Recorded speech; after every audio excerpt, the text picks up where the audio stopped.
नमस्कार। आज सुबह जब मैंने अखबार पढ़ी तो समझ लीजिए खुशी की लहर छा गई, क्योंकि प्रधानमंत्री जी ने आज उद्घाटन किया है। सेवा तीर्थ पीएमओ का उद्घाटन हुआ है। सेवा तीर्थ और कर्तव्य भवन, और आपको मालूम है पहले कर्तव्य पथ तय हुआ था। तो ये तो बहुत ही अच्छी बात है। बट मैं पिछले 11 साल में जो प्रधानमंत्री जी हमारे हैं, मैं इनसे पूछना चाहता हूं कि कौन से कर्तव्यों का इन्होंने पालन किया। एक इमारत बनाने में भी बड़ी अच्छी बात है, तो अच्छी बात है, बनानी चाहिए। बरगढ़ आपको मालूम है कि सत्य में विजय थे, हम सब सुनते हैं सत्य में विजय थे। तो यहां तो असत्य का विजय होता रहा पिछले 11 साल में। फिर हम सुनते रहे आत्मनिर्भर,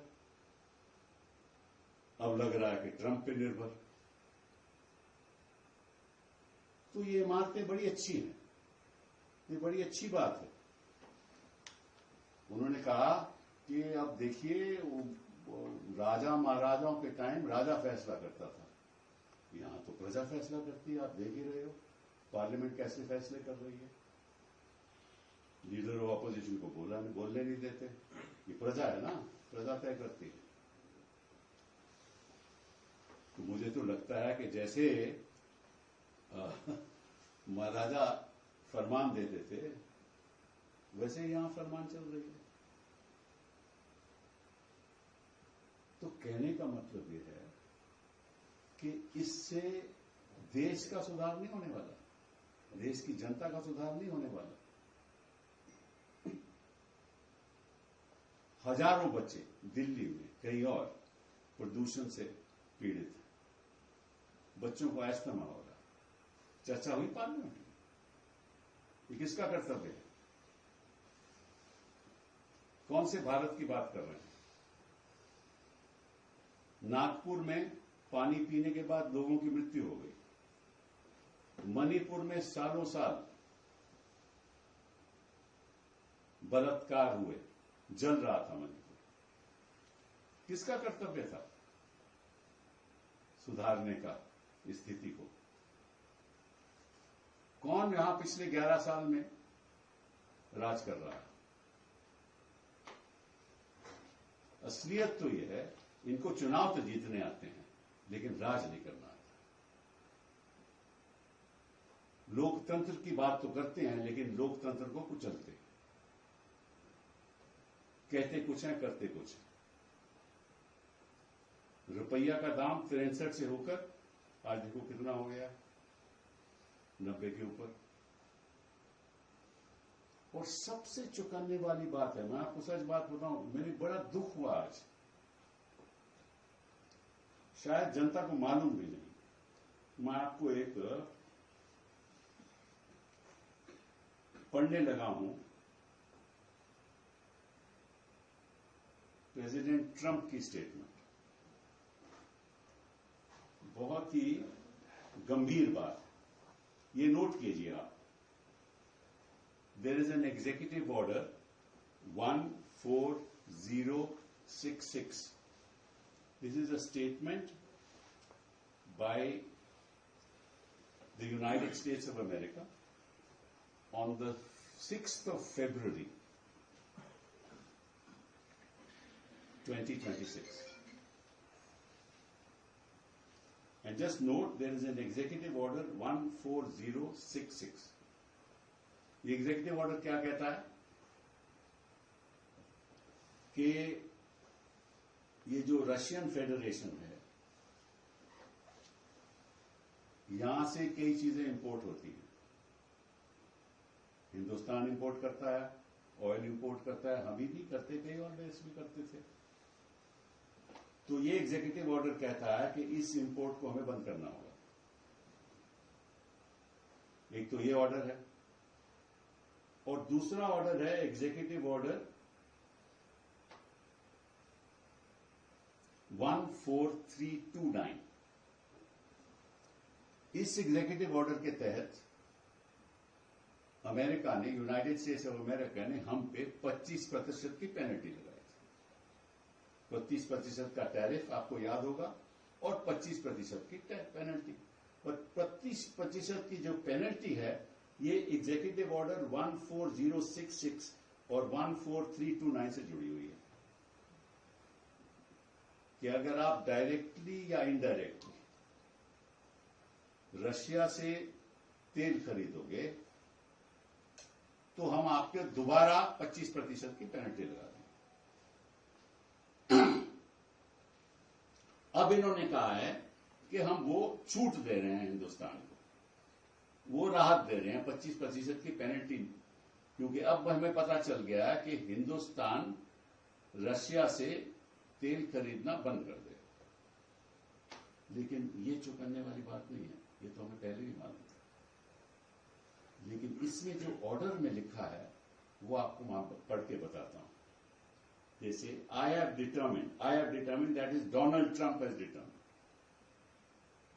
I have determined that India has taken significant steps to address the national emergency described in Executive Order 14066, जिसका मैंने वर्णन किया, and to align sufficiently with the United States on national security, foreign policy, and economic matters. मतलब कि हमारी विदेश नीति United states से अलाइन होगी, हमारी नेशनल सिक्योरिटी यूनाइटेड स्टेट्स से अलाइन रहेगी, हमारी इकोनॉमिक पॉलिसीज यूनाइटेड स्टेट्स से अलाइन रहेगी। ये ट्रंप ने United states of America statement दिया, इसीलिए हम 25% पेनल्टी छूट दे रहे हैं। ये लिखा है इसमें। तो मैं प्रधानमंत्री जी से और इस सरकार से पूछना चाहता हूं कि आपने क्यों ये किया, आपने क्यों ये बात मानी? आप तो कह रहे हो कि जब हिंदुस्तान की जो निर्णय होंगे वो इंडिपेंडेंट निर्णय होंगे, लेकिन ट्रंप तो आपको बोल रहा है कि आपकी इकोनॉमिक मैटर्स में, नेशनल सिक्योरिटी मैटर्स में और फॉरेन पॉलिसी में आपकी पॉलिसीज हमारे साथ अलाइंड रहेंगी। ये हमने निर्णय किया, तभी तो फ्रेमवर्क बनाया ना इंटरिम अरेंजमेंट का। तो मोदी जी किस कर्तव्य की बात कर रहे हो आप? किस सेवा तीरथ की बात कर रहे हो? किसकी सेवा करना चाहते हैं आप लोग? हिंदुस्तान के इतिहास में कभी ऐसा नहीं हुआ कि हमारे प्रधानमंत्री या हमारी सरकार किसी के कहने पे हमारी विदेश नीति किसी और देश के साथ अलाइन रहेगी। कभी हुआ है? पंडित नेहरू ने किया, शास्त्री जी ने किया, चरण सिंह ने किया, देवगौड़ा ने किया, गुजराल ने किया, नरसिम्हा जी ने किया, राजीव गांधी ने किया, अटल बिहारी वाजपेयी जी ने किया, मनमोहन सिंह ने किया। नहीं किया ना? तो किस कर्तव्य की बात करते हो आप? किसका उद्घाटन कर रहे हो आप? कर्तव्य भवन का। और यह है आपका कर्तव्य। मैं तो हैरान रह गया और कोई जवाब नहीं, कोई पार्लियामेंट में स्टेटमेंट नहीं इसके बारे में। पीयूष जी आकर कहते हैं, कॉमर्स मिनिस्टर आकर कहते हैं कि हमारी जो आर्थिक स्थिति है वो कंप्लीटली सिक्योर है। सिक्योर कैसे है? सोयाबीन ऑयल हम उनसे इंपोर्ट करेंगे, सिलेक्टेड वेजिटेबल्स इंपोर्ट करेंगे, सेब एप्पल्स इंपोर्ट करेंगे, फ्रूट इंपोर्ट करेंगे, ट्री नट्स इंपोर्ट करेंगे। तो होगा क्या? और जो चारा है, एथेनॉल से बनता जो चारा है जिसको डीडीजी कहते हैं, वो इंपोर्ट होगा। तो चारा वो देंगे, नट्स वो देंगे, फ्रूट वो देंगे, और हमारे व्यापार का क्या होगा?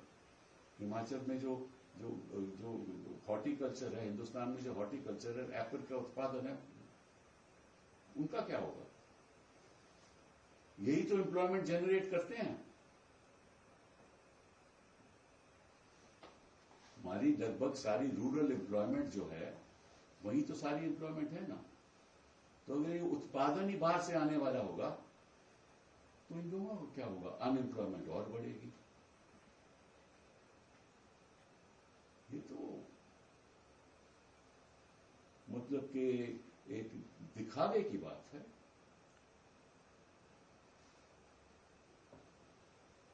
और मैं समझता हूं कि जिस तरह से इस सरकार ने हमारी सॉवरेनिटी को खतरे में डाल दिया, आज तक ऐसा नहीं, और कोई चर्चा नहीं, इस पे कोई चर्चा नहीं। और मैं आपको एक और इंटरेस्टिंग बात बताऊं, ये जो स्टेटमेंट दिया एक प्रधानमंत्री जी ने, बड़ी एक क्रिप्टिक सी छोटी सी स्टेटमेंट दी है, उसके बारे में भी बता देता हूं। प्रधानमंत्री जी ने छोटा सा बयान दिया है, जिसमें उन्होंने कुछ नहीं कहा। उन्होंने कहा कि सब ठीक है।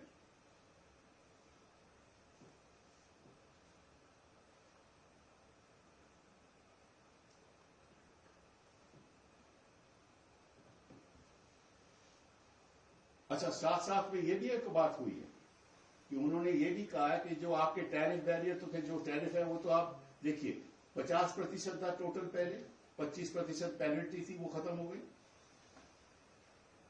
25% जो टैरिफ था वो 18% हो गया।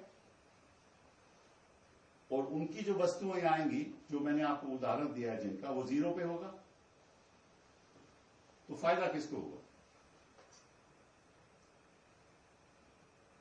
फायदा किसको होगा? अमेरिका को। और कपास है वो फ्री दे रहे हैं, 0 इंपोर्ट ड्यूटी बांग्लादेश को। अब पीयूष जी ने कहा कि हमारा भी ऐसे होने वाला है, पता नहीं कब होगा, कैसे होगा। अभी तो फ्रेमवर्क एग्रीमेंट ही है, अभी तो मालूम ही नहीं कि इस असलियत में होने क्या वाला है, क्योंकि बारीकी में तो कोई गया नहीं ना, अभी तो ट्रेड एग्रीमेंट हुआ ही नहीं। ये तो फ्रेमवर्क इंटरिम अरेंजमेंट है। तो नॉन टैरिफ बैरियर मतलब कि क्वांटिटेटिव रिस्ट्रिक्शंस, वो नॉन टैरिफ बैरियर का मतलब है कि अगर आप इतने सेब आप इससे ज्यादा नहीं इंपोर्ट कर सकते, तो वो एक क्वांटिटेटिव रिस्ट्रिक्शन हो गई ना। तो वो भी बैरियर हट जाएंगे, because these are called non tariff barriers, वो भी हट जाएंगे।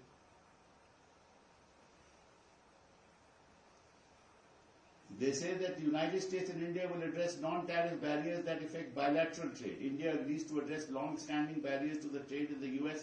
Medical devices, सारी मेडिकल डिवाइसेस आपसे बाहर से आएंगी।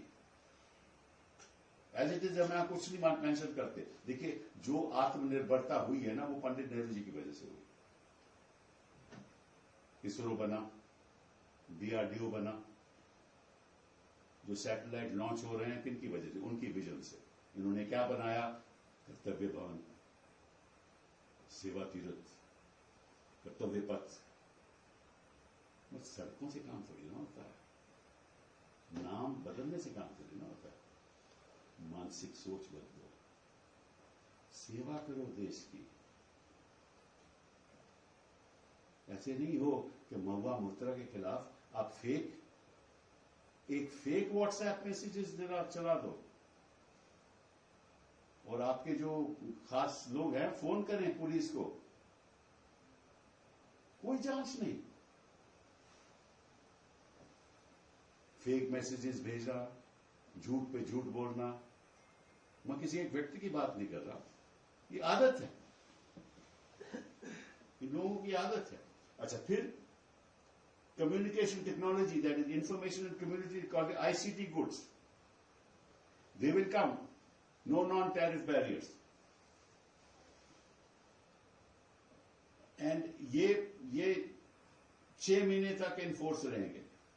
और जो स्टैंडर्ड होंगे ये यूएस स्टैंडर्ड होंगे और इंटरनेशनल स्टैंडर्ड होंगे। हम उस पर कोई बाधा नहीं डाल सकते, हम ये नहीं कह सकते कि ये स्टैंडर्ड हमें पसंद नहीं है।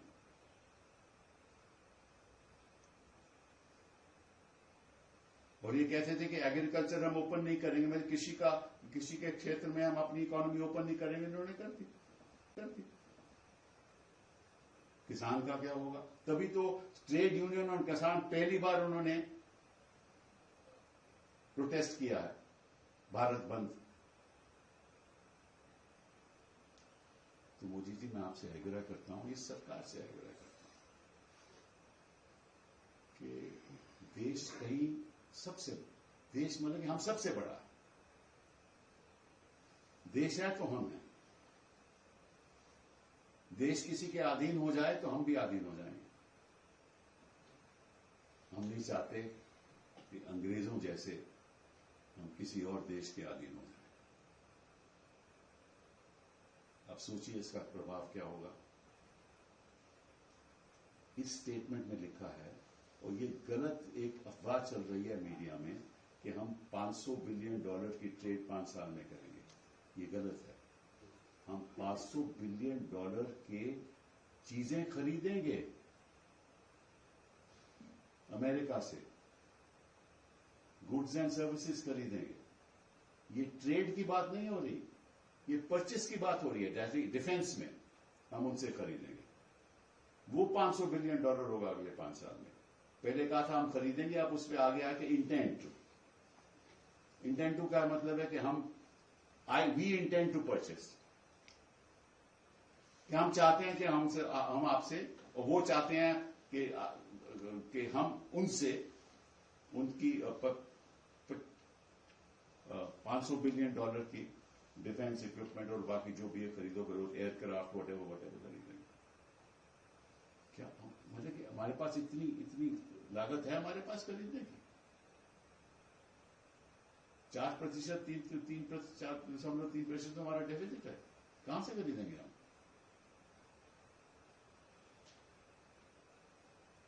हिंदुस्तान बहुत महान देश है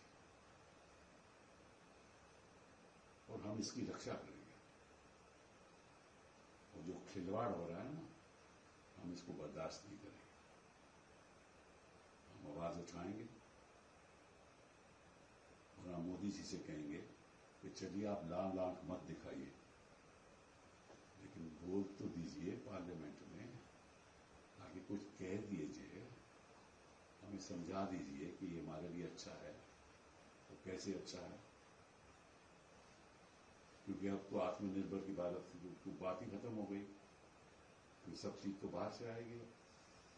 मैं आपको और इंटरेस्टिंग बात बताऊं, मैंने कुछ इसमें एग्रीमेंट देखे हैं मलेशिया के साथ। मलेशिया के साथ भी एग्रीमेंट हुआ है। उसकी बारीकी में जाओ तो आपको लगेगा कि मलेशिया ने भी वही किया है जो हम प्रोबेबली करने जा रहे हैं। हम तो चाहेंगे कि प्रधानमंत्री जी वाकई में देश की सेवा करें, तीरथ समझ के, और कर्तव्य निभाएं। बहुत बहुत You will want in English, Sanjay? Or South Indian? Sir, the way the agriculture minister and Mr. Piyush Goyal have come out and really defended and also tried to explain in the sense that why Indians, particularly farmers and also members of the fisher folk community, are not at a loss, and there is a major confusion in terms of people being portrayed that they will heavily lose out if this deal really happens and entirely goes through. What are your thoughts on They that? will heavily lose out, but they said that we will not allow agricultural products to come into India. They said so, remember? They've been making public statements. Why are they allowed? They are talking about, see what they are talking about, I'll tell you. The DDG is the feed that comes out of ethanol, right? And that feed can be given to fish and is given to cattle. So therefore they are saying that will become cheap. That is correct. We don't dispute any of that. But that is what is the, what is it called, the genetic, that is the genetic food that comes. Right? That's what it is. The end product of soya is genetics. And that's what they're going to feed. But that doesn't take away from the fact that apples will come, See, we don't need to import rice from America. America imports rice from us. And you know very well that as far as wheat is concerned, the Food Corporation of India is, is already overflowing. Its godowns are overflowing with wheat. We don't need any of that. We need to export wheat. In fact, that is hurting the farmers because we don't allow them to export wheat. So on the one hand, you are hurting farmers. Therefore, we don't need wheat from the US. We don't need rice from the US. So what is the US giving us? They're giving us what? We have to buy aircrafts. We have to buy defense equipment. And let me tell you another thing. You talk about security of India. Okay? Let me just give you one fact, which people probably are not aware of. We all know, and that is part of the official records of this country, that this country needs 42 air squadrons to defend itself. 42 air squadrons. How many do we have? 26. 26. Which means we are short by 16 squadrons. Right? What have they done in the last 11 years? Even this morning, I found out that they were purchasing now Rafales in huge quantities. Right? So what were they doing for 11 years? And what is Rafale? It's a second 2.5 generation aircraft. What does Pakistan have? It will have J-35 from the Chinese, which is a 5th generation aircraft. Even the Russians have not given us the 5th generation aircraft. And I doubt very much that the Americans will do. Do you feel this is a loss-making and an anti-India deal which we have No, really agreed upon? this is exactly opposite to the kartavya, to the duty that the Prime Minister is talking about. Duty towards the nation. And I told you, I read to you those, that's very interesting, and I'll repeat it again in English because that's important for you.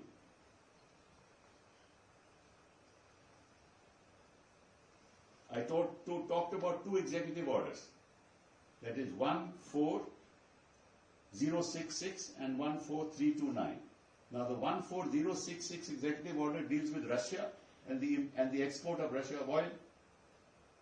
And that is to be prevented because the Americans have been saying you are buying oil from there, you are refining it, you are selling it, and that is giving money to the Russians and they are then financing the Ukraine war. This is the argument, right or wrong. I don't personally agree with that argument, but that's the argument they have made, and we have accepted it. Why should we accept it?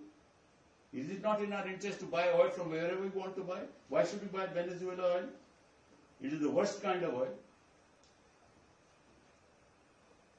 Now, under this Executive Order 1466, he says that the United States is clear that we are now following the diktat of the United States. And therefore the 25% penalty which was imposed has been taken away. That's the 14329 Executive Order. Right? Now, what does it further say? I have determined, that is Donald Trump has determined, that India has taken significant steps to address the national emergency described in the Executive Order 14066 and to align sufficiently with the United States on national security, foreign policy and economic matters. So our foreign policy, our economic matters, our national security will now be aligned to the United States of America as a matter of policy. Why should we accept that? Why should the government of India accept that? Why should the foreign minister not make it clear? Why is the foreign minister always passing the buck to the commerce minister and the commerce minister passing the buck to the foreign minister? And the minister for oil is not speaking. The person who should speak and tell parliament is the minister for oil. No. He has not spoken. And the other people are just footballing the issue towards each other. And each of them saying, I don't know, you ask the other. So what's happening to my country? This is going to be done. I mean, all the great visionary things that Pandit Jawaharlal Nehru did, I mean, we wanted a strong industrial base for our own country. That's how public sector was invested in. That's how public sector came up, because there was no private sector investment available at that point in time, because there was no real private industry available. So we built an industrial base. We brought the green revolution. We became self-sufficiently in food grains. Right? We built the IITs. What is there done? Kartavya Bhavan is built. Seva Tirath is built. Kartavya Path is built. What has he built? He's inaugurated all the projects that were started by other governments. That's what he has done. Is this fair to my country? Is it fair to the people of India? So lastly, it's very ironic that while PM Modi and his entire cabinet had been pressing and repeatedly stating Make in India should be priority, but this is an absolute irony because The only the Make in government India, took its the lead. only Make in India is the unique way in which elections are held and won. That is the Make in India. Right? What is the Make in India?